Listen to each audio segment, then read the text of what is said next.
when you're given a project, some films, you have deadlines. Some films you have air dates, and you have all kinds of different things. I mean, I've always tried to get the film done when it's ready, and that's always a struggle, I can tell you. I mean, particularly when you're doing documentaries. Like I'll tell you on Beat, for instance, no one knew who 50 Cent was, if you could believe this, right? When I started doing Beat. And I insisted on having him in the film. Like, at the point, his record came out, I think, after Beef dropped. I might be wrong about that. Because, when you deliver the movie, it takes another 8 months or 9 months for it to come out. So they have to do all the QC, they have to do the deliverables, they have to, get it placed, they have to pitch it to the stores. There's a whole process. If the movie, so the record could have come out, but I can tell you, he had a big buzz in the hip hop world, but not in the mainstream world. So my distributor was going, "Hey, deliver the movie. We need you said you were going to deliver the movie," but I kept, holding him off, going, "Hey, there's this guy named 50 Cent, and I'm telling you, he's going to be the biggest guy in the game." And they were laughing at me. A guy named 50 Cent, are you kidding me? So we waited. I mean, fortunately, because of how well Suge Angel did, they gave me more time. And, they never doubted me after that. But,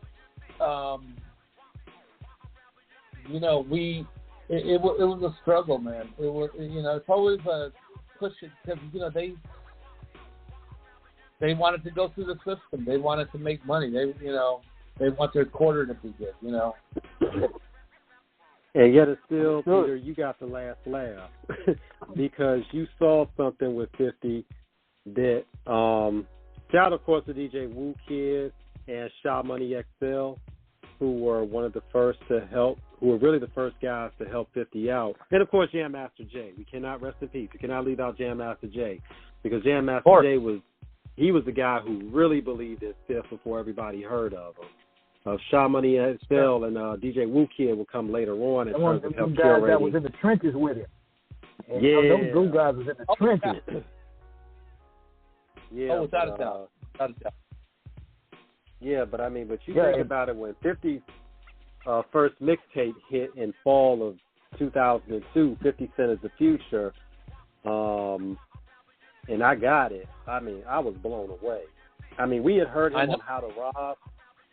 I know. We heard, and that was just hilarious on the Into Deep soundtrack, and this is in 1999, that dropped.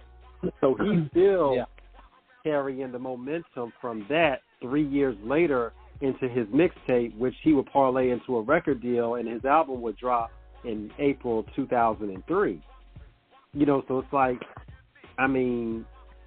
this is a dude who went from having a song on the soundtrack to beefing with Ja Rule, signed to Columbia Records, getting shot, getting dropped from his label, being at home recovering, getting back up to get it again, and then now this guy's an actor, producer, multimedia mogul, one of the most successful businessmen ever in the history of the culture.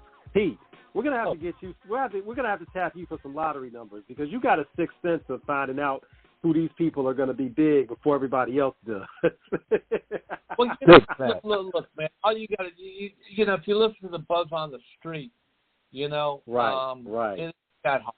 It ain't that hard, Right. Anybody in hip hop knew he was going to be huge. Anybody, but these executives at these companies, they don't know. They're not putting in time, analyzing culture or working in that part of the industry. So, the buzz on 50 was enormous. Yep. And that, took a long time was like just connecting with him and scheduling something with him.